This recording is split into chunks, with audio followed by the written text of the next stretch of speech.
प्रश्न में देखिए बोल रहा है कि ए बी सी डी जो है वो एक रेक्टेंगल है, और ए बी जो है वो इस वाले सेमी सर्कल का डायमीटर है, और सी डी जो है वो दूसरे वाले सेमी सर्कल का डायमीटर है। Find the area of the shaded region, जो हमारा साइडेड रीजन है ये चारों, इसका हमको एरिया बताना है। अगर आप ध्यान दें तो ये चारों का एरिया हमारा क्या है, इक्वल है। तो इसमें से अगर हम लोग किसी एक का एरिया निकाल लेते हैं तो उसको हम लोग 4 से मल्टीप्लाई करके ये टोटल एरिया निकाल सकते हैं।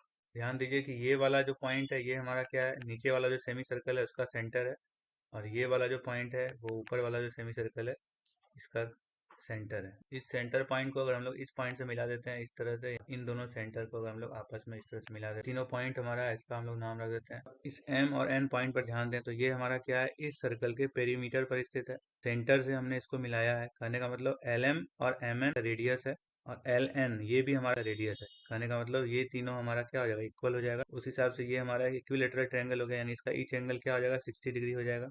उस स्थिति में जो हमारा ये वाला एंगल बचा हुआ है ये हमारा हो जाएगा 30 डिग्री के। अब हमको सपोज एल एम बी इस रीजन का हमको एरिया निकालना है। ये दोनों जो हमारा एरिया बच गया, ये वाला रीजन और ये वाला रीजन, ये दोनों रीजन हमारा क्या इक्वल है। मान लेते हैं कि इन दोनों का एरिया क्या ए के बराबर है। उस स्थिति में अगर आप ध्यान दें, अगर हम लोग सेक्टर एन एम एल यानी कि ये वाला जो सेक्टर है, इस सेक्टर का एरिया में से ट्रायंगल एन एम एल के एरिया को अगर हम लोग घटा देंगे, रेस्ट जो हमारा एरिया बच जाएगा वो हमारा क्या बच जाएगा, ये दोनों रीजन हमारा बच जाएगा, यानी ये हमारा 2a के बराबर आ जाएगा।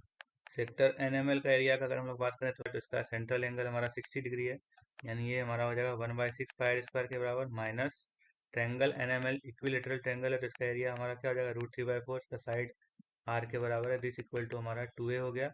यहाँ से आप ए का वैल्यू निकाल सकते हैं, 1/12 pi r square minus √3/8 r square, ये हमारा ए का वैल्यू। हमको इस shaded region L M B का एरिया निकालना था, तो इसके लिए हम क्या कर सकते हैं, सेक्टर एल एम बी का एरिया ले लेते हैं। इसमें से हम लोग अगर माइनस कर दें, ये जो हमारा एरिया ए आया इसको माइनस कर देंगे तो ये हमारा क्या हो गया, साइडेड रीजन का एरिया हो गया। सेक्टर एल एम बी का अगर हम लोग बात करें तो इसका सेंट्रल एंगल क्या हो जाएगा, 30 डिग्री।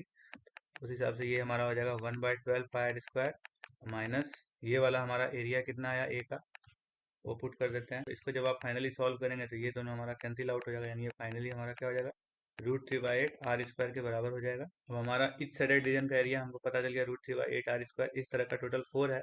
तो टोटल एरिया हमारा क्या हो जाएगा साइडेड रीजन का, हम लोग 4 से मल्टीप्लाई कर देंगे, यानी ये हमारा फाइनली क्या आ जाएगा, √3/2 आर स्क्वायर। अब आर का वैल्यू हमको दिया हुआ, सर्किल का रेडियस हमको 7 दिया, यानी 7 7 जो क्या हो जाएगा 49, यानी ये हमारा साइड रीजन का एरिया क्या आ गया 49 √3/2, यानी ऑप्शन नंबर बी।